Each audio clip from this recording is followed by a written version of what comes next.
बिस्मिल्लाहिर्रहमानिर्रहीम। Panama case के हवाले से हम 2 वीडियोस अपलोड कर चुके हैं। आज तीसरी है। ये 20 अप्रैल के उस फ़ैसले के मुतल्लिक़ है जिसमें मियां नवाज शरीफ को 2 जजों ने नाअहल करार दिया, जबकि 3 जजों ने उनको उनका केस रेफ़र करने की सिफारिश की और फाइनली यही फिर मुतफ़िका फ़ैसला सामने आया। आइए इसके ऊपर एक नज़र डालते हैं। सुप्रीम कोर्ट ऑफ पाकिस्तान ने पनामा पेपर्स लीक्स के हवाले से महफूज किया गया तारीखी फ़ैसला जारी कर दिया।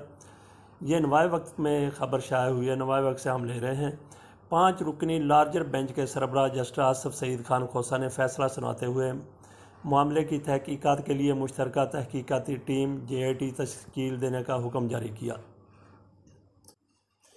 JIT हर 2 हफ्ते में सुप्रीम कोर्ट के मुतल्लिका बेंच को पेशरफ से आगाह करते हुए 60 रोज़ में अपनी हतमी रिपोर्ट पेश करेगी। FIA के एडिशनल डायरेक्टर जनरल लेवल के ऑफिसर की सरबराही में JIT NAB, FIA, MI, ISI, state bank और सिक्योरिटी एक्सचेंज कमीशन के अफसरान पर मुश्तमिल होगी। अदालत ने मुतल्लिका अदारों से JIT के लिए 7 रोज़ में अफसरान की नामजदगियाँ तलब करते हुए हदायत की कि अफसरान की नामजदगियाँ चैम्बर में अदालत को पेश की जाएँ। पनामा केस का फ़ैसला 547 सफ़हात पर मुश्तमिल है, जो जुमेरात 20 अप्रैल को जस्टिस आसिफ सईद खान खोसा की सरबराही में जस्टिस एजाज़ अफजल खान, जस्टिस गुलजार अहमद, जस्टिस शेख अजमत सईद और जस्टिस एजाजुल आसन पर मुश्तमिल 5 रुकनी लार्जर बेंच ने जारी किया। पनामा केस का फ़ैसला 3 और 2 के तनासब से लिखा गया। जस्टिस आसिफ सईद खान खोसा और जस्टिस गुलजार अहमद ने इख्तलाफी नोट तहरीर करते हुए एक अलग डिक्लेरेशन और हदायत दी हैं।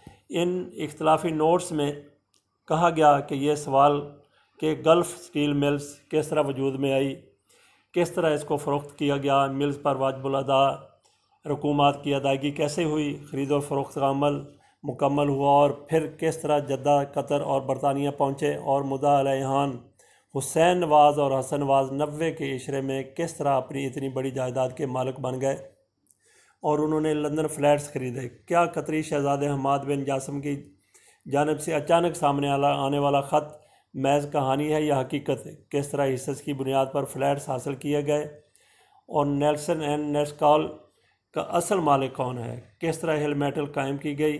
फ्लैगशिप इन्वेस्टमेंट और दीगर कंपनी की रकम कहाँ इस्तेमाल में लाई गई? इन कंपनियों के लिए बरूए कार लाया जाने वाला सरमाया कहाँ से आया और किस तरह बच्चों ने अपने वालिद को मिलियन रुपए की भारी रकूमात के तोहफ़े दिए? इन तमाम सवालों के जवाब आज जानने के लिए तहकीकात की ज़रूरत है, जिसके लिए मुश्तरका तहकीकाती टीम बनाई जाती है। अगरचे ये चेयरमैन नैब का काम था, लेकिन उन्होंने अदालत में हाज़िरी के वक्त इनको तहकीकात करने से माजरत कर ली थी। यहाँ पे उन चेयरमैन सेनेट की बात, उन चेयरमैन नैब की बात हो रही है जो मियां नवाज शरीफ के लगाए हुए थे। कमर ज़मान चौधरी ये थे उन दिनों, और जिन्होंने पूरी फेवर की मियां नवाज शरीफ की। इस हवाले से उन्होंने कई मामलात में इनके ख़िलाफ़ पेशरफ से इनकार भी किया था। बहरहाल वो आगे जाके फिर जैसे जैसे मामलात आगे बढ़ेंगे उसकी भी तफसीलात यहाँ पे आपके गोशगुजार कर दी जाएगी।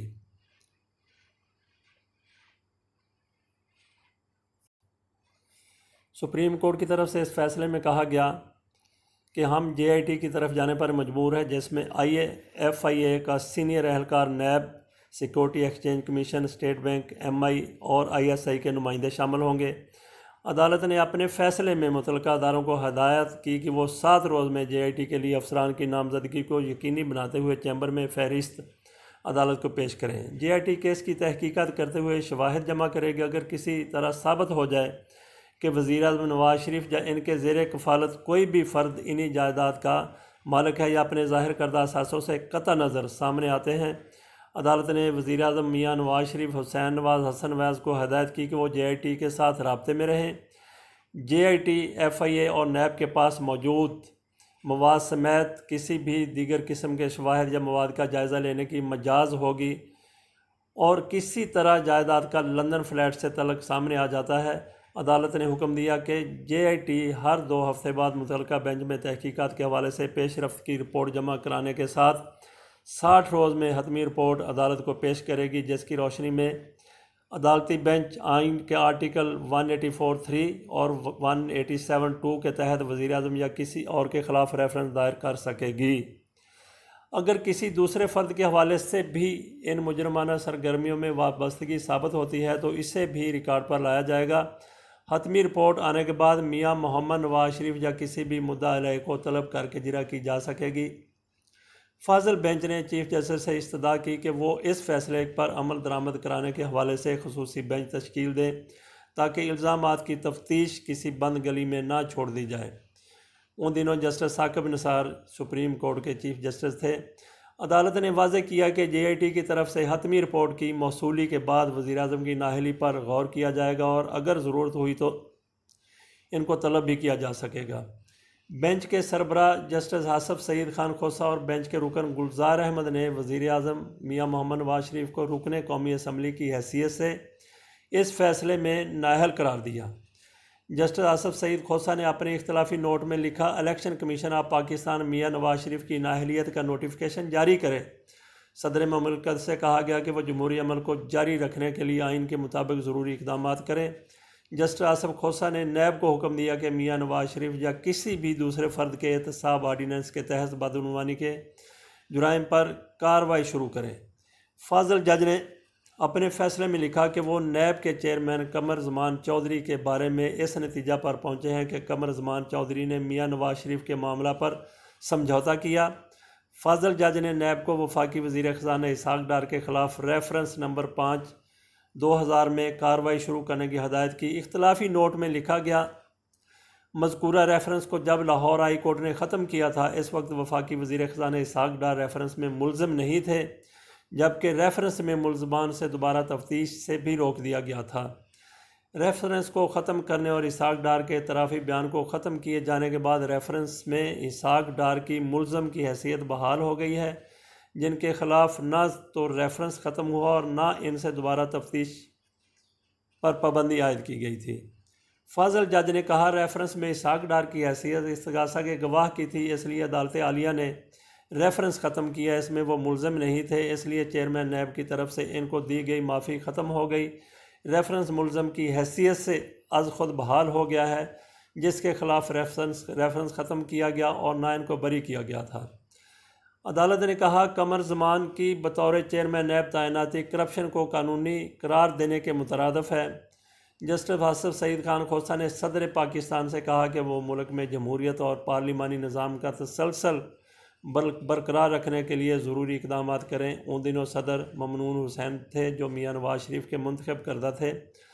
मज़ीद जस्टिस खोसा ने इंसदाद बदउनवानी के अदारे नैब को भी हुक्म जारी किया कि वो मियां नवाज शरीफ के ख़िलाफ़ बदउनवानी में मुलव्वस होने के कवानीन के तहत कार्रवाई करे। इसके अलावा वफाकी तहकीकाती अदारा नवाज शरीफ के ख़िलाफ़ अपने सबक डायरेक्टर जनरल रहमान मलक, जो बाद में पीपल्स पार्टी के सेनेटर बने और उस वक्त भी सेनेटर थे जब फैसला किया गया, की जानब से 1994 में दर्ज किए गए मुकदमात की तफ्तीश, शवाहिद और तफसील भी ज़रूरत पड़ने पर नैब को फराहम करें। जस्टिस खोसा ने अपने फ़ैसले में नैब को यह भी हिदायत की कि मियां नवाज शरीफ के बच्चों के नाम कायम करदा तमाम जायदादों और कारोबार का भी जायज़ा ले, ताकि मालूम हो सके कि ये बच्चे अपने वालिद के लिए ये जायदादें और कारोबार तो नहीं चला रहे।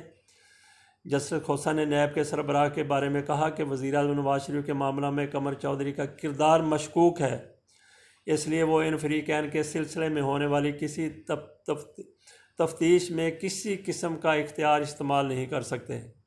पनामा केस के फ़ैसले के इख्तलाफ करने वाले दूसरे जज जस्टिस गुलजार अहमद ने इख्तलाफी नोट लिखते हुए कहा कि वज़ीर-ए-आज़म की ज़िम्मेदारी थी कि लंदन फ्लैट से मुतल्लक अदालत और कौम को मुतमिन करते, लेकिन वो लंदन फ्लैट्स की मलकियत से मुतल्लक ऐसा करने में नाकाम रहे, इसलिए वज़ीर-ए-आज़म सादक और अमीन नहीं रहे। ऐसी सूरत में अदालत महज तमाशाई नहीं बन सकती। ये वाज़ेह रहे कि उन दिनों आसफ सईद खान खोसा चीफ जस्टिस के बाद सबसे सीनियर जज थे और उनके बाद सीनियरिटी के लिहाज से जस्टिस गुलजार अहमद थे। जस्टिस गुलजार अहमद ने अपनी राय दी कि नवाज शरीफ कौमी असम्बली की नशिस्त और वज़ीर-ए-आज़म का ओहदा छोड़ दें। अदालत ने हुक्म दिया कि वज़ीर-ए-आज़म नवाज शरीफ, हसन और हुसैन नवाज JIT के सामने पेश हों अदालत ने करार दिया DGI FIA भी वाइट कॉलर क्राइम्स को रोकने और इनकी तहकीकात करने में नाकाम हुए हैं। ये सारे मियां नवाज शरीफ के चुनिंदा लोग थे। डायरेक्टर FIA भी। अदालत ने करार दिया कि JIT लंदन फ्लैट्स में तमाम बेनामी जायदादों की तहकीकात करेगी। अक्सरियती फैसला देने वालों में शामिल जस्टिस अजमत सईद ने फैसले में लिखा कि बगैर दस्तखत शुदा दस्तावेज़ात पर अदालत से किसी नतीजे या फैसला की तवक्को कोई मासूम या अनाड़ी ही कर सकता है। दस्तयाब मवाद की रोशनी में मरियम नवाज के वज़ीर आज़म के ज़ेर कफ़ालत होने के बारे में हतमी फ़ैसला नहीं दिया जा सकता। ये कहने से कासर हैं कि लंदन के 4 फ्लैट्स कारोबार सऊदी अरब की हिल मेटल से वज़ीर आज़म का कोई ताल्लुक़ नहीं है। पनामा पेपर्स के मुकदमे का फ़ैसला करने वाले बेंच के रुकन जस्टिस शेख अजमत सईद ने अपने फ़ैसले में मज़ीद लिखा कि अदालत JIT की रिपोर्ट्स की रोशनी में वज़ीर आज़म की नाअहली के बारे में फ़ैसला करेगी। जायदाद के हसूल की फ़ंडिंग के ज़राए बारे ठोस सबूत पेश नहीं किए जा सके। मियां नवाज शरीफ की कतर की अतहानी फैमिली के साथ मुआहदे या सरमायाकारी की दस्तावेज़ात फराहम नहीं की गई। अकाउंट्स को मुबैना सेटल करने के मुतल्लिक़ भी नहीं बताया गया। से माही रकम निकलवाने, रकम की एक मुल्क से दूसरे मुल्क मुंतकिली की दस्तावेज़ भी पेश नहीं की गई।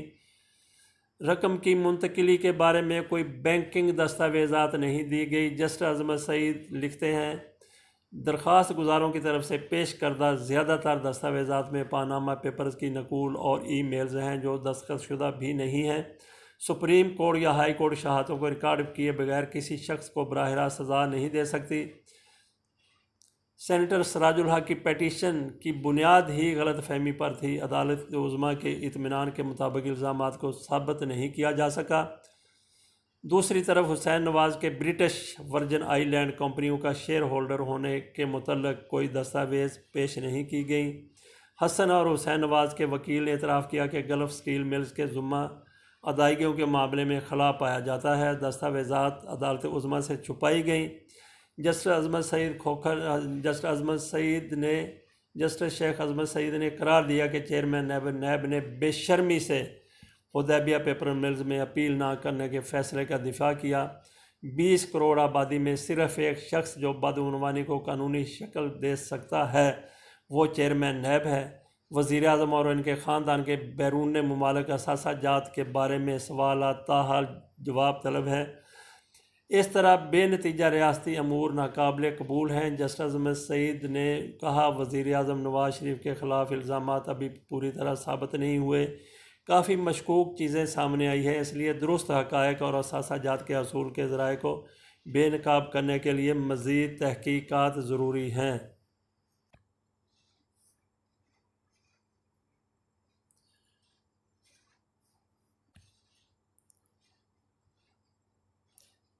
मेरा ख़्याल था इस एपिसोड में मज़ीद चीज़ें भी शामिल करेंगे, लेकिन ये किस्त भी काफ़ी तवील हो गई है, इसलिए इसी पर इत्तफ़ाक़ करते हैं।